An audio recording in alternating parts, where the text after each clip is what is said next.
ओम राधाई स्वाहा। श्री राधाई सरकार की जय हो, जय जयकार हो। उनके श्री कृष्ण जी की जय हो, जय जयकार हो।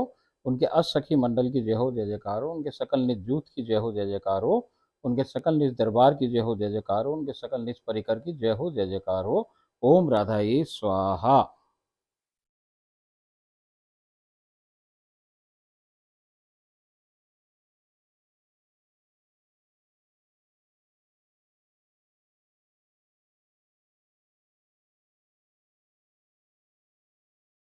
ओम राधाई स्वाहा। जय श्री राधे, राधे राधे। देखो सरकार, कल अपन ने एक अद्भुत लीला को वर्णन सुनो। उसमें अपन ने प्रवेश प्राप्त किया, जिसमें वो नौका विहार और रथ वगैरह का रहा। आज फिर अपन एक नई लीला में प्रवेश करें। राधा रानी सरकार अपन को एक नई लीला में आज प्रवेश दे रही है। उसके अंदर अपन सीधे डायरेक्ट ही वहाँ पे चलते हैं। कल अपन ने श्री लीला 84 तक पूरी अपन को प्रवेश कराया था। आज अपन श्री लीला 85 के अंदर प्रवेश प्राप्त कर रहे हैं।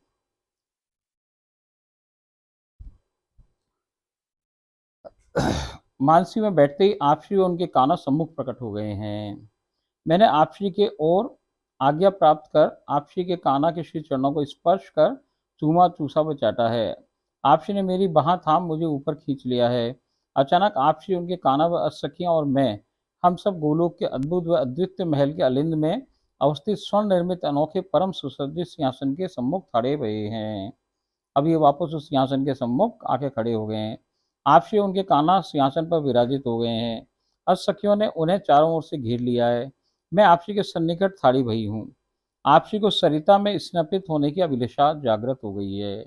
आज वो कह रही भैया, हम ये कूप ऊप पे और स्नानागार में नहा रहे, हमें तो आज एक नदी पे नहलाने ले जाओ।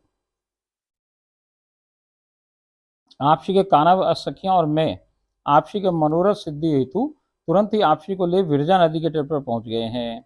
आपसी, उनके काना व असखियां और मैं, हम सब सरिता के परम निर्मल शीतल व सुरभित जल में, जल राशि में स्नापित हो रहे हैं। आपसी, उनके काना असखियां और हम मैं सबके सब किसमें नदी में नहा रहे हैं। तभी आपसी को कुछ क्रीड़ा करने की लालसा हुई है। श्री ललिता, अब उनकी इच्छा जैसे ही प्रकट हुई, ललिता जी ने पढ़ ली।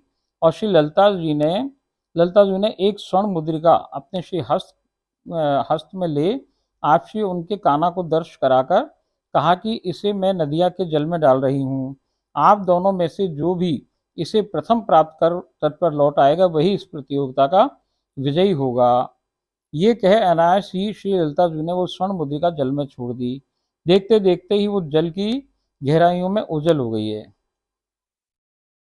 अब देखो सरकार, वो नहाने नहा रही है। अब नहाते नहाते उनको और लीला करनी है, इसलिए उनके मन में अभिलाषा जागृत हुई कि भाई कोई हम खेल खेलें।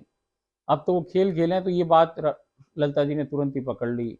अब पकड़ते ही उन्होंने अपनी एक अंगूठी निकाल ली है और निकाल करके उनको दिखाया कि देखो, ये एक अंगूठी है, इसको मैं जल की राशि में डाल रही हूँ और आप दोनों को एक ही समय में नीचे कूदना है। और कूद के जो जाकर के पहले मेरे पास या हमारे पास ये ले आएगा अंगूठी, उसको हम विजय घोषित करेंगे। और ऐसा करके उन्होंने अंगूठी को जल के अंदर डाल दिया है और वो नीचे गहराइयों में जाती जा रही है, अंगूठी चली गई है। और ऐसे में फिर युगल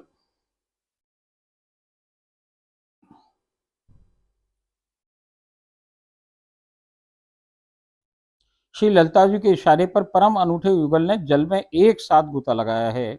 वो दोनों मुद्रिका की दिशा में जलराशि की गहराइयों में उतरते जा रहे हैं। आपसी ने तीव्रता दिखाते हुए तुरंत परम तीव्र गति से त्वरित हो मुद्रिका को उठा उस पर अपना स्वामित्व सिद्ध कर लिया है।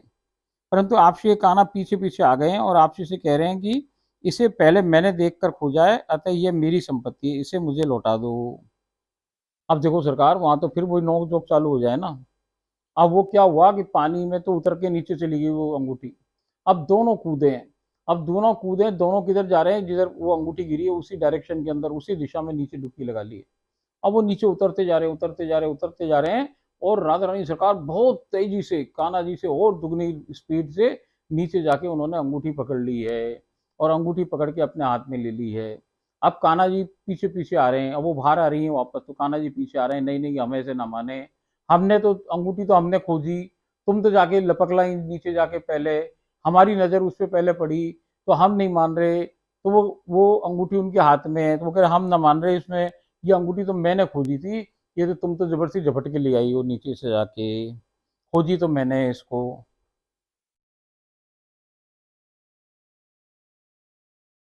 वो कह रहे हैं इसे पहले मैंने देखकर खोजा है, अतः ये मेरी संपत्ति है, मुझे इसे लौटा दो। आप श्री ने पलटवार कर कहा कि जो वस्तु जिसके अधिकार में होती है वो उसी की संपत्ति होती है, और ये मुद्रिका मेरे हाथ में है, मेरे कब्जे में, अतः ये मेरी हुई। देखो सरकार, वो कह रही है जिसके पास जो चीज जो जिसके अधिकार में है वो उसी की संपत्ति है सरकार, और ये अब मेरे अधिकार में है तो ये मेरी ही संपत्ति है। अब कान्हा जी ने नजर डाली, खोजा, तो जो राधा रानी सरकार हैं इन्होंने जीव को सेलेक्ट किया। कान्हा जी ने और डुबकी लगाई और खोजा जीव को। फिर ये राधा रानी ने तुरंत लपक के उसको पकड़ लिया। अब जीव किसके संपत्ति बन गया? अब जीव राधा रानी की संपत्ति बन गया। कौन बन गया? जो राधा रानी की शरण आ गया। तो सरकार, अब वो कान्हा जी कह रहे हैं कि ये मेरी है, और वो कह रही है कि मेरी है क्योंकि मेरी संपत्ति है, मैंने मेरे पास है अभी ये। तो वो कह रही हैं वो उसी की संपत्ति होती है, और ये मुद्रिका मेरे हाथ में है, मेरे कब्जे में है, अतः ये मेरी हुई। दोनों में बहुत समयावधि तक वादानुवाद चलता रहा है। अंत में आपसी के कान्हा ने पराजय स्वीकार कर कहा है कि ठीक है, इसे आप ले लो, परंतु इसके प्रतिफल एवज में आपको मुझे कुछ देना होगा। और वो कह रहे हैं ये तो ले लो भलाई, मगर भैया मुझे कुछ आपको देना होगा। ये कहते हुए उन्होंने आपसी के श्री हस्तकमल को शरारतपूर्ण भाव से होले से मोड़ दिया है। और भाई साहब करते करते उन्होंने उनका हाथ लिया और जैसे वो उनकी कलाइयां मोड़ दी हैं। तो भैया वो शरारती कर रहे हैं, मगर होले से मोड़ी हैं, कोई ज्यादा तेज ना। शरारतपूर्ण भाव से होले से मोड़ दिया है। आपसी कान्हा ने आपसी के पृष्ठ भाग की ओर आकर अपनी दोनों श्री भुजाओं में आपसी को आलिंगनबद्ध कर लिया है। ये कहाँ हो रहा है सरकार सब कुछ? ये कब हो रहा है? ये सब जल के अंदर ही हो रहा है। अभी जल से बाहर ना आए।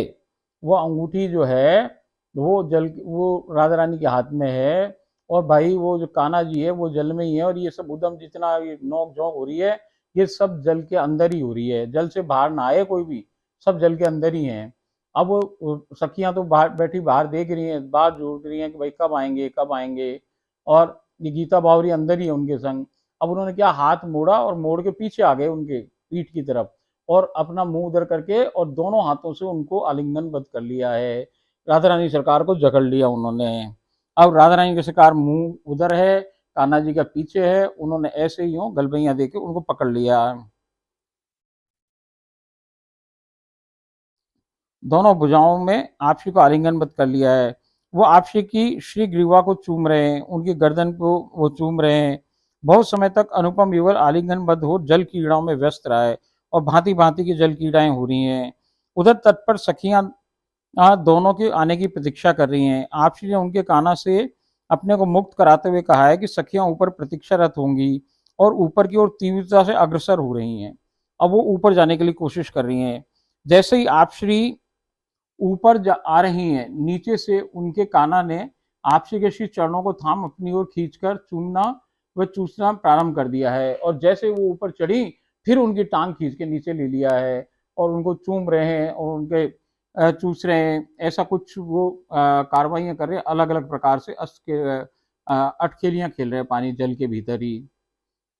अंततः आपसी ऊपर आने को हुई है। मेरी दृष्टि आपसी की ग्रीवा पर व पृष्ठ भाग पर उनके कोई कुछ वो इधर कुछ वो है, जो उसको गीता बावरी को कुछ नजर आ गया कि भैया इनकी हंसी ना बनाए सखिया, तो उनके गर्दन पे और इधर उधर कुछ निशान है। तो उसने क्या किया कि अपना फरिया उतारा है और उनको वहां फरिया उनके पृष्ठ भाग पर डाल दिया है, कि जिससे सखियों को कोई चिन्ह दृष्टिगोचर ना हो।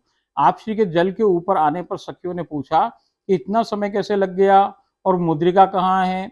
अचानक आपसी को ध्यान आया कि वो मुद्रिका तो मैंने कन्हैया जी के पास रखवा दी है। अचानक आपसी ने कान्हा ने सब विषय वस्तु जानकर चुपके से वो मुद्रिका जल में अवस्थित मेरे को निकट बुलाकर मेरे हाथ में दे दी है। अब जैसे ही वो कीड़ा हो रही थी, अस्त कीड़ाएं, तो उन्होंने क्या किया था, चुपके उन्होंने तो कान्हा जी को दी रखने को, और कान्हा जी ने ये गीता बावरी को वो दे दी थी चुपचाप बुला करके। जिसे मैंने तुरंत आपश्री को थमा दी है। अब जैसे वो अंगूठी मांग हुआ कहाँ है अंगूठी, तो इसने आपश्री को दे दी है। आपश्री ने तुरंत जल से बाहर आ उसे सखियों को दिखाया है, और तब आपश्री के काना के जल के बाहर आने पर आपश्री को इस प्रतियोगिता में विजयी घोषित किया गया है। आपश्री के काना शरारतपूर्ण मुस्कान व तिरछी चितवन से आपश्री को घायल कर रहे हैं।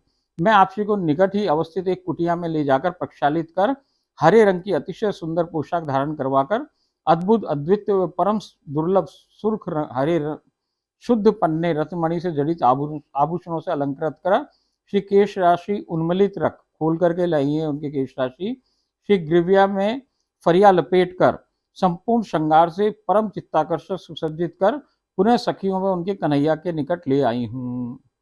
अब ये पूरा तैयार करके हरी पोशाक के अंदर, और उनके जेवरी पन्ने के हैं, और भैया वो बहुत ही सुंदर लग रही हैं, और एक फरिया उसने लपेट दिया उनके गर्दन के चारों तरफ। अब हम सब सरिता के तीर पर ही विराजमान हो हंसी ठिठोली कर रहे हैं। सबकी सहमति से खो खो के खेल का आयोजन किया गया है। अब वो खो खो खेल होए कि एक इधर मुंह करके बैठ जाए एक उधर, और दो टीमें बन जाए सरकार, एक दौड़े और फिर वो पकड़ने की कोशिश करे उसको, ऐसा खेल हो रहा है। आपसी के दल में 4 सखियां हैं, वह मैं हूँ। राधा रानी सरकार के दल में तो 4 सखियां और एक ये है। दूसरे दल के नेता आपसी के कान्हा हैं, वो उनके दल में शेष 4 सखियां हैं। कान्हा जी तो नेता हैं और 4 सखियां और हैं वहां। क्योंकि पिछली क्रीड़ा में आपसी के कान्हा की पराजय हुई है, अतः इस बार दाम देने की बारी आपसी के कान्हा की है। अब पिछली बार वो हारे थे तो इस बार उनको दाम देना है। उनके दल के सभी सदस्य पंक्तिबद्ध एकांतर पर विपरीत मुख किए बैठे हैं, और कान्हा जी आप श्री 4 सखियों व मेरे पीछे दौड़ रहे हैं। हम उनकी पहुंच से बहुत परे हो दौड़ रहे हैं। बहुत समयावधि तक आप श्री के कन्हैया हम में से किसी को भी स्पर्श करने में सफल नहीं हो पा रहे हैं। हैरान हो, कुछ क्रोधित हो, बोले ऐसे तो ये खेल कभी समाप्त ही नहीं होगा, मैं इस खेल में भाग नहीं लूंगा। अंततः वो कीड़ा बिना परिणाम के ही रद्द कर दी गई। अब देखो सरकार, क्या हुए कि आप सोचो कि सखियों को नहीं पकड़ पा रहे कान्हा। सखियों को तो जाने दो, गीता बावरी ऐसी दौड़ रही है कि उसको कन्हैया नहीं पकड़ सके। कौन कन्हैया है? कन्हैया भैया वो शक्तिमान, परम शक्तिमान, जिसने ये सारी जिम्मेदारी पूरे भाई साहब 3 लोग 14 भुवन की जो जिम्मेदारी संभाले, वो कृष्ण कन्हैया।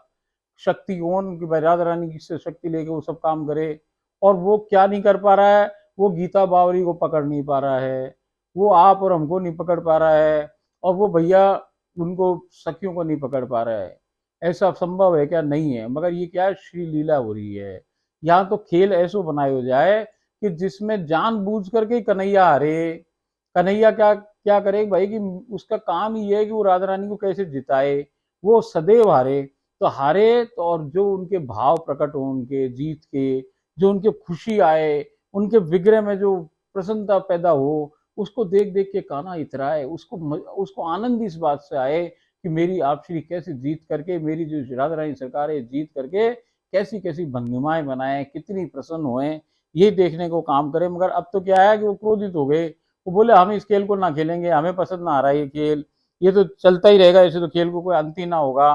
तो अब कोई वो खेल की प्रतियोगिता रद्द करके एक दूसरा खेल हो रहा है वहाँ। अंततः वो कीड़ा बिना परिणाम के ही रद्द कर दी गई।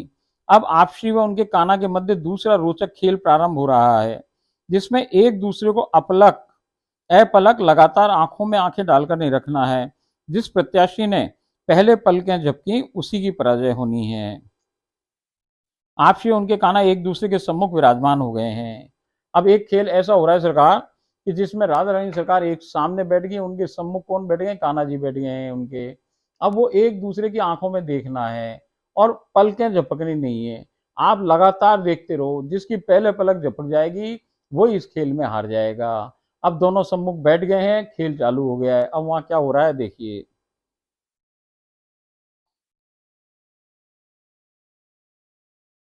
जिस प्रत्याशी ने पहले पल के झपकी उसी की पराजय होनी है। आपसे उनके कान्हा एक दूसरे के सम्मुख विराजमान हो गए हैं। आपसे उनके कान्हा बहुत समयावधि तक एक दूसरे को लगातार अपलक निहार रहे हैं। तभी अचानक आपसी ने शरारतपूर्ण रीति से अपना एक नेत्र झटके से आधा मूंदा है। आपसी ने बहुत सी शरारत करना प्रारंभ कर दिया है। अब वो सरकार उदम करने चालू किसने किया? राधा रानी सरकार ने। वो छेड़े कन्हैया को, अब वो हराना चाहे कन्हैया को और कन्हैया हारना ही चाहे, तो वो क्या कर रही है कि अपनी आंख को कभी तो आधी झपक रही है जिससे कि उनका विक्षेप हो जाए उनके ध्यान में। कभी वो जाने क्या क्या आंखों को ऐसे ऐसे घुमाए, कभी क्या करे सरकार, वो शरारतपूर्ण उससे इशारे कर रही हैं और जाने क्या क्या कर रही हैं, और अंततः कान्हा का ध्यान भंग हो गया और उनकी पलकें झपक गई। वो कह रही तभी अचानक आपसी ने शरारतपूर्ण रीति से अपना एक नेत्र झटके से आधा मूंदा है। आपसी ने बहुत सी शरारत करना प्रारंभ कर दिया है। आपसी का कान्हा का ध्यान भंग हो गया है और पलकें मूंद गई हैं। आपसी ने उन्हें खिजाना प्रारंभ कर दिया है। खेल में आपसी को विजेता घोषित कर समाप्ति को प्राप्त हुआ है। अब मैंने आज्ञा लेकर भोग की थालियां परोसनी है। नित्य सामग्री के अतिरिक्त आज डबल रोटी, कोई को बेसन के युक्त पकोड़े बनाए हैं, सब्जियों के पकोड़े, बहुत तरह की पकौड़ियाँ बनाई हैं, इमरती व गर्म दूध है, सभी ने रुचकर भोग पाया है। मुझे भी एक कमल इमरती पवाई है। तदुपरांत मैंने आपसी उनके कान्हा के श्री हस्त कमलों को एक चौड़े मुख वाले पात्र में धुलवाकर शनील के तौली से प्रक्षालित कर दिया है। सबको बीड़ा पवाया है। सबका उच्छ्वसित एकत्र कर जय जय गुरु माता व मेरे इस जन्म के परिवार के सदस्यों को पवा, स्वयं भी पाया है। अब हम सब वहीं सुकोमल हरित वर्णा दुर्वा पर विराजमान हो वार्तालाप कर रहे हैं। आपसी के कान्हा ने सुमधुर होले होले बांसुरी वादन प्रारंभ कर दिया है। सब लोग मधुरतम बांसुरी की स्वर लहरियों में डूबकर झूम रहे हैं। बहुत समयावधि तक अतुलनीय सर्वश्रेष्ठ बांसुरी वादन संपादित हो रहा है। तत्पश्चात उसमें विराम लगने पर सभी सखियां लुप्त हो गई हैं। आपसी के कान्हा ने आपसी को अपने श्री बाहों पर आपसी का श्री शीर्ष धर अतिशय प्रेम से पड़ा लिया है। आपसी के कान्हा टकटकी लगाए आपसी की रूप माधुरी का नैनाभिराम रसपान कर रहे हैं। मुझे जाने का इशारा हो गया है और मैं वहीं से श्री चरणों को स्पर्श कर पुनः संसार में आ गई हूँ। ओम राधा स्वाहा। देखो सरकार, ये जो खेल की लीलाएं ये अद्भुत है, अनोखी हैं। इसमें क्या हो, भांति भांति के खेल हो। अब वो खेल आज भी हम और हमारे से पहले वाली पीढ़ियां तो अभी भी खेल रही वो खेल। अब ये जो बच्चे आ गए ये तो कंप्यूटर के खेले हैं भैया, ये तो बाहर इंडोर गेम खेले हैं, ये तो बाहर जाए ना। मगर पहले जो बाहर के स्कूलों में और कॉलेजों में और भैया बड़े बड़े सारे बच्चे और हमारे माता पिता और उनके माता पिता सब यही खेल खेले, क्योंकि टीवी कंप्यूटर का कुछ आते ही ना उस समय। तो भाई इन्हीं में सब अपना अपना मनोरंजन करते रहे। परंतु अब स्थिति उस जमाने वाली स्थिति यहाँ ना है। अब वो जो गोलोक नित्य वृंदावन में वैसे ही खेल हो रहे हैं, क्योंकि खेलों की शुरुआत जो हुई होगी तो वो खेल कैसे होंगे कि भाई जो जीव वहीं से तो आया था, तो उसके अंदर स्मृति में कहीं ना कहीं वैसे खेल होंगे। तो जब वो खेलों का निर्माण हुआ तो वैसे ही खेलों की कॉपियां हुई। वहां तो हो अद्भुत, उसको यहाँ कोई हजारों कोई उसको हिस्सों जरा सो वो ले ले, क्योंकि स्मृति इतनी सी शेष रह गई थी। तो उस स्मृति के हिसाब से खेल बने, तो वो खेल भी वहीं के हैं। तो कॉपी है ये जो हम जो खेलेंगे, ये कॉपी है। ओरिजिनल तो ऊपर ही है सब। ऐसे भोजन सामग्री भी सब ऊपर अवस्थित है सरकार, उसकी कॉपी यहाँ पे है सारी। तो आप और हमको ये भ्रम नहीं करना चाहिए कि संसार की लीला, संसार के जो खेल हैं, संसार को जो भोग है वो क्यों पा रहे हैं, वो खेल क्यों खेल रहे हैं। उनके तो कोई खेल भिन्न होने चाहिए, भिन्न भिन्न कछु ना भैया। और फिर दूसरी बात कि ये खेल और ये सब कुछ लीलाएं हो किसके लिए रही हैं, ये जीव के लिए हो रही हैं। और जीव कहाँ से आया है, संसार से आया है। तो वो संसार की भांति ही जीव को समझाने को प्रयास करें। वो क्या कह रही हैं, ये हर खेल में कान्हा की जीत, वो राधा रानी सरकार की जीत करा रहे हैं। कान्हा हार रहे हैं। क्यों हार रहे हैं, क्योंकि वो ये बताना चाहें कि भाई सबसे बड़ी शक्ति कोई है तो वो राधा रानी सरकार ही है। उससे कोई पार ना पा सके, उससे कोई ना जीत सके सरकार। सारा पसारे की जड़ी वो है, मूल ही वो है, पराशक्ति ही वो है, परा विज्ञानी वो है। वही परम ईश्वर, ईश्वर को भी ईश्वर जो कोई है, परम पिता परमेश्वर को भी कोई परमेश्वर है सरकार, वो राधा रानी सरकार ही है। वही शक्ति है जिसने ये सारा झमेला खड़ा कर रखा है। और वो झमेला भी कोई बाहर इधर उधर ना है भाई साहब, वो उसके भीतर ही है। सब भीतर है, हम उसके भीतर, वो हमारे भीतर। और भैया कन्हैया जी भी जो शक्तिमान बने, उसी से शक्ति लेकर बने। और बाकी की सारी संरचना जो ये ब्रह्मा जी करे, और भैया ये जो विष्णु तक की जो सृष्टियां हैं, ये सारी क्या हैं, ये बाद में सब वो वैसी लाइन से बनी हुई हैं। ऊपर की स्थिति में तो भाई कन्हैया और वही हैं, उसके बाद जो उन्हीं के अंगों से निकले हुए सारी चीजें हैं, वही महा विष्णु है कि महाब्रह्मा है कि महा शिव है, ये सब वहां से प्रकट है। फिर इनमें से भैया या हमारे वाले निकल के आए त्रिदेव, फिर इनसे ही वो सारे देवी देवता और सब कुछ है। ये सारे के सारी जो पसारा है ये किसका है? ये उस मूल का है, ये उस पेड़ का फैलाव है। ये वो जो मूल है, वो जब बड़ी हो जाए तो वो वृक्ष के रूप में आ जाए और बहुत बड़ा वृक्ष बन जाए, जिसमें ये सारी चीजें हों और भाई अखिल ब्रह्मांड उसमें ही हो। मगर टिका किस पे है? उस आधार पे। आधार कौन है? वही मूल है। और वो जो मूल है, मूल शक्ति पराशक्ति कौन है सरकार? वही अहलादनी शक्ति, वही श्री राधा रानी सरकार, जो कि 3 लोक और 14 भुवन और अखिल ब्रह्मांड की महारानी है। अगली लीला में हम कल प्रवेश प्राप्त करें। ओम राधाए स्वाहा।